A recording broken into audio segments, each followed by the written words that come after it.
Assalamualaikum warahmatullahi wabarakatuh. Saya Aisyah binti Ahmad akan mulakan pembintangan tentang konsep pentadbiran dan pengurusan. Pentadbiran dan pengurusan merupakan aspek yang penting yang perlu diberi perhatian kerana menurut kajian, pemboleh ubah pengurusan seperti kepimpinan guru besar adalah pengaruh utama dalam menentukan kualiti pendidikan dan pencapaian akademik pelajar. Pengurusan ialah sosial yang dibentuk untuk mendapatkan kerjasama, penyertaan dan penglibatan ahli-ahli dalam sesebuah organisasi. Tanpa pengurusan cekap, proses pengeluaran tidak dapat menyempurnakan kehidupan manusia. Proses pentadbiran berlaku sama ada ianya formal atau tidak formal. Pentadbiran merupakan corak tingkah laku yang terdapat dalam organisasi manusia. Ianya merupakan proses mengatur dan mengawal semua organisasi. Antara maksud lain pentadbiran adalah satu cara anggota organisasi membuat keputusan dan mengambil keputusan dan mengambil tindakan untuk mencapai matlamat. Konsep pentadbiran dan pengurusan sekolah selalu digunakan dan saling bertukar ganti.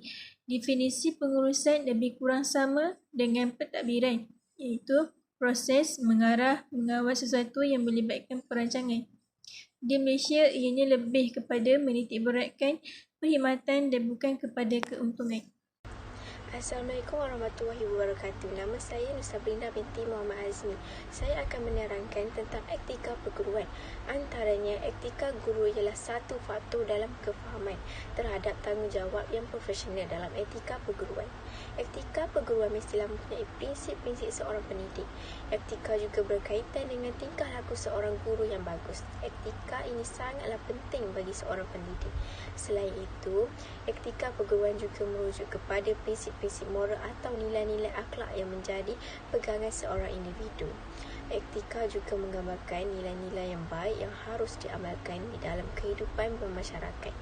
Sebagai contoh, tingkah laku ialah mengandungi nilai-nilai murni dan boleh menjamin kesempurnaan dan keharmonian dalam hidup seseorang individu. Seterusnya, guru juga adalah pendidik dan pembimbing kepada para pelajar yang akan menjadi warisan kebudayaan dan ilmu pengetahuan untuk masa yang akan datang. Etika perguruan ini sangatlah penting kerana ia akan menunjukkan contoh yang baik kepada para pelajar. Oleh itu, para pelajar akan menggunakan etika guru jika guru menunjukkan etika yang bagus dalam kehidupan seharian.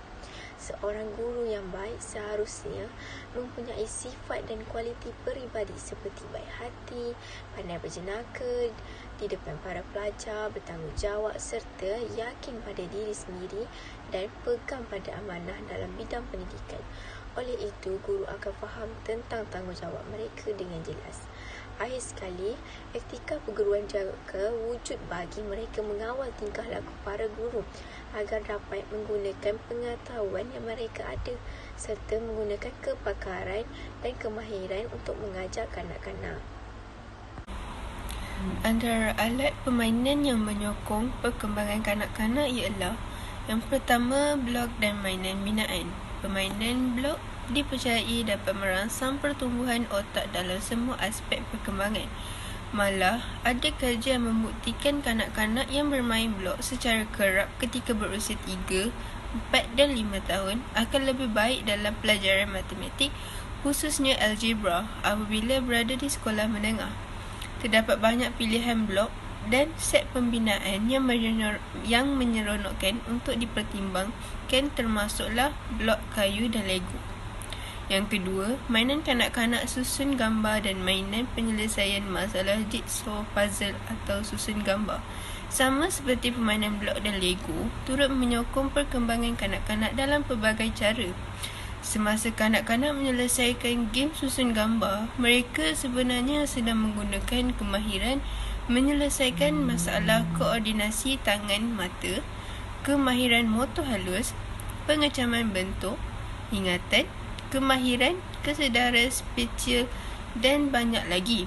Kanak-kanak pada usia 2 ke 3 tahun boleh melakukan yang terbaik dengan susun gambar 4 hingga 12 keping. Manakala kanak-kanak prasekolah akan seronok menyelesaikan puzzle yang lebih kompleks antara 12 ke 20 keping atau lebih. Seterusnya, perancangan penyediaan ruang kelas yang selesa adalah tidak kira suasana di sekolah maupun rumah. Persekitaran pembelajaran yang positif sangat penting untuk pembesaran minda kanak-kanak. Cara mewujudkan persekitaran pembelajaran yang positif untuk kanak-kanak. Persekitaran yang positif bukan sahaja tertumpu kepada keadaan fizikalnya, tetapi juga bagaimana kanak-kanak menyesuaikan diri mereka dalam satu-satu keadaan. Terdapat beberapa cara yang boleh dilakukan oleh ibu bapa atau guru untuk mewujudkan persekitaran yang kondusif untuk proses pembelajaran. Langkah pertama, buat peraturan dan pastikan tiada gangguan. Kanak-kanak perlu tahu bahawa terdapat peraturan tertentu yang perlu dipatuhi ketika sesi pembelajaran supaya mereka dapat memberi tumpuan yang sepenuhnya ketika pembelajaran. Ruang atau bilik yang digunakan haruslah selesa dan terhindar daripada apa sahaja gangguan yang boleh mengganggu fokus mereka.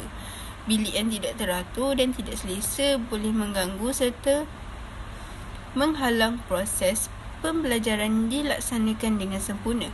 Susunan perabot juga perlu disusun atur dengan baik.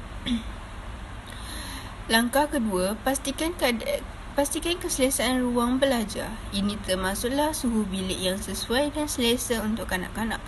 Pastikan bilik yang digunakan tidak terlalu panas atau sejuk.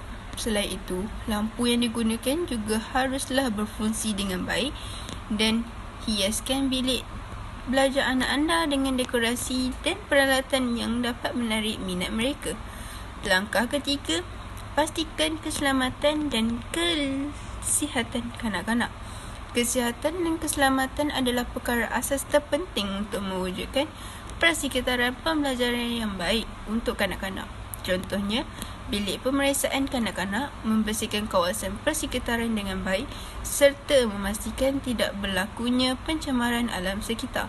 Kanak-kanak yang merasakan persekitaran mereka tidak selamat mengganggu dan menyukarkan proses pembelajaran. Mereka harus sentiasa berasa selamat dan diberi perhatian sepenuhnya. Langkah keempat, kanak-kanak turut terlibat untuk mewujudkan persekitaran pembelajaran yang baik.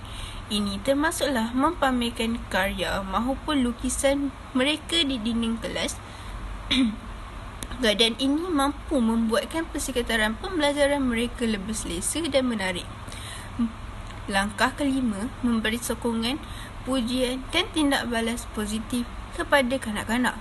Adalah penting bagi ibu bapa dan guru untuk memberi semangat dan maklum balas positif kepada anak-anak mereka. Dengan ini, kanak-kanak berasa lebih semangat untuk belajar, menerka perkara-perkara baru selain belajar daripada kesilapan. Langkah 6, tetapkan peraturan dan berdisiplin. Menetapkan sesuatu peraturan ketika sesi pembelajaran maupun aktiviti permainan adalah penting. Ini kerana kelakuan yang tidak berdisiplin atau tidak mendengar arahan turut memberi kesan kepada keseluruhan kelas. Menerangkan tentang peranan guru dalam memastikan keselamatan di tadika. Antaranya, peranan guru dalam memastikan keselamatan di tadika ialah bertanggungjawab dalam mengawasi dan memberi perhatian kepada kanak-kanak di tadika. Keselamatan ini juga merujuk kepada melindungi kanak-kanak agar mereka sentiasa berasa selamat ketika berada di tadika. Oleh itu, guru haruslah memastikan kanak-kanak tidak menimpa sebarang bahaya. Selain itu, setiap ruang yang digunakan untuk keperluan kanak-kanak hendaklah dilengkapi dengan peralatan dan perabot yang sesuai digunakan untuk kanak-kanak. Sebagai contoh, memastikan barang permainan kanak-kanak itu mengikut umur, seperti umur 4 hingga 5 tahun. Kerana barang permainan itu juga boleh mengakibatkan kanak-kanak tercekik. Oleh itu, para guru haruslah memainkan peranan yang penting dalam keselamatan kanak-kanak. Akhir sekali, guru-guru haruslah pastikan wayar elektrik dijauhkan daripada kanak-kanak. Guru haruslah pastikan wayar-wayar ini berada di tempat yang tinggi atau jauh dari kanak-kanak dan bagi mengelakkan daripada wayar-wayar itu berserabut di bawah. Oleh itu, keselamatan kanak-kanak sangat penting di tadika kerana jika kanak-kanak itu berlaku kecederaan, ia salah satu tanggungjawab guru. Akhir sekali, pastikan perabot dan peralatan di dalam tadika atau luar tadika selamat digunakan. Kesimpulannya, guru haruslah menjaga keselamatan kanak-kanak sewaktu di tadika kerana adalah salah satu tanggungjawab dan amanah yang telah diberikan oleh guru. Antara perkara yang perlu dititikberatkan di tadika atau prasekolah dalam segi pemakanan adalah menyediakan menu yang sihat, meningkatkan pengetahuan makanan mengikut kumpulan sasar seperti kanak-kanak, ibu bapa, guru dan pengendali makanan tadika atau prasekolah. Selain itu, meningkatkan kemahiran penyediaan makanan sihat melalui latihan atau kursus yang bersesuaian dengan makanan dan menilai taraf pemakanan kanak-kanak. Pemakanan adalah komponen penting untuk memastikan pertumbuhan dan perkembangan yang optimal bagi kanak-kanak. Amalan pemakanan yang sihat akan diterapkan sejak usia muda untuk mempengaruhi corak dan pemakanan kanak-kanak apabila mereka melangkah ke alam dewasa kelak. Kanak-kanak yang dihantar ke tabika atau prasekolah untuk menghabiskan sebahagian masa mereka di sini. Oleh itu, tabika atau prasekolah merupakan institusi penting untuk membantu pertumbuhan dan perkembangan yang optimal kanak-kanak. Selain itu, amalan makanan secara yang sihat yang dipupuk di tabika atau prasekolah sejak kecil dapat membantu kanak-kanak mengamalkannya sehingga ke peringkat dewasa. Guru dan pengendali memperoleh makanan yang lebih sihat untuk mereka. Kesimpulan dan sedikit tentang pengurusan pentadbiran tadika atau taska yang berkualiti. Justru itu, hasil kajian menunjukkan bahawa konsep kualiti berkisarkan tentang keberkesanan pentadbiran dan pengurusan kanak-kanak, pengasuh dan ibu bapa, latihan pengasuh, komitmen pengasuh, hubungan ibu bapa dan pengasuh, dan bahan pengajaran dan pembelajaran. Ini menunjukkan betapa pentingnya pengurusan yang berkesan dalam pembangunan dasar dan penambahbaikan perkhidmatan pengasuh.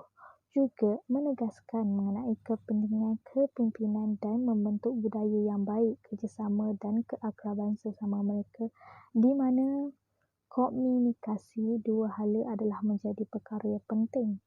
Hasil kajian ini adalah selaras dengan penyelidikan sebelumnya yang menunjukkan gaya kepimpinan di pusat penjagaan awal kanak-kanak mempunyai kesan ke atas pendekatan pengajaran secara keseluruhan bagi setiap pusat penjagaan awal kanak-kanak yang secara tidak langsung memberi kesan pada kualiti pusat-pusat penjagaan kanak-kanak.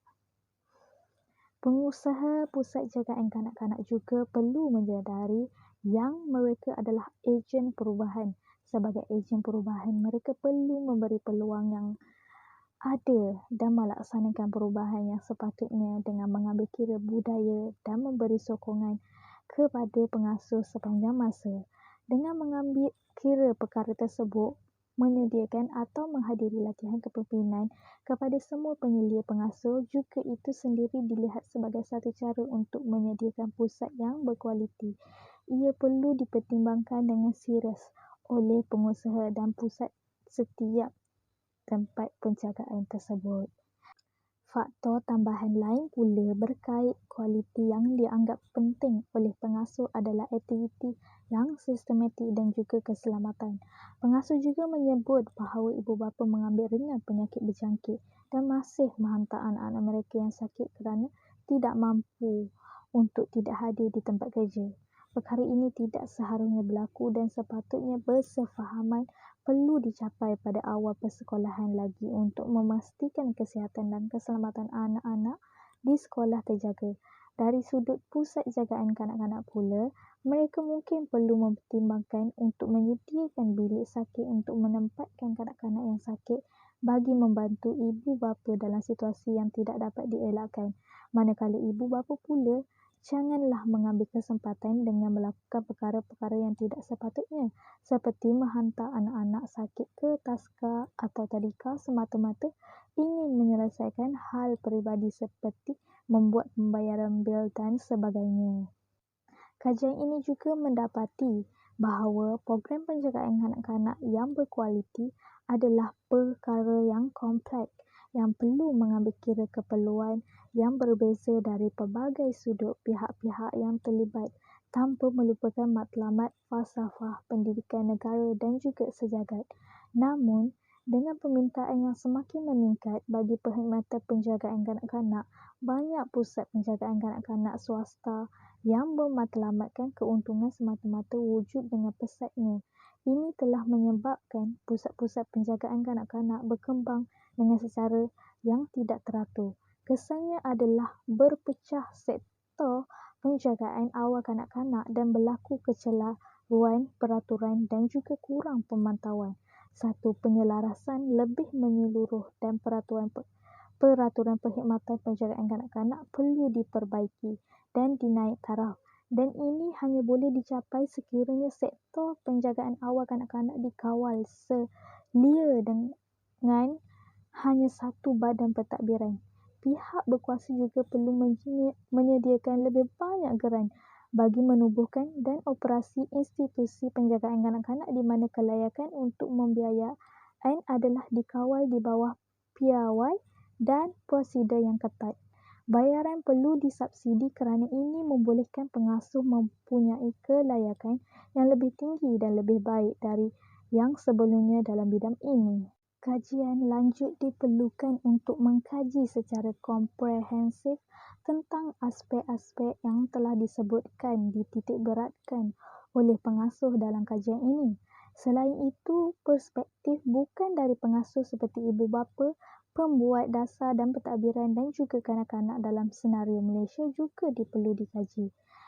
Ia boleh dilakukan berdasarkan kajian kaedah kualitatif dan kuantitatif ke atas kualiti penjagaan kanak-kanak. Oleh itu, dengan membina konsepsi pengasuh mengenai penjagaan kanak-kanak yang berkualiti akan membantu banyak pihak dalam mencari persamaan dan pemahaman yang sama atau standard mengenai apa yang diterima sebagai kualiti penjagaan kanak-kanak. Pusat pentadbiran dan pengurusan swasta atau kerajaan perlu mahir dalam tugas mereka dengan mempunyai perancangan yang sangat baik dan dari segi perancangan jangka pendek dan juga jangka panjang. Selain itu, keupayaan menangani cabaran masalah dan situasi yang kritikal akan menentukan keberkesanan proses pengurusan sekaligus memastikan program berkualiti penjagaan kanak-kanak dapat direalisasikan dan diimplementasikan dengan jayanya.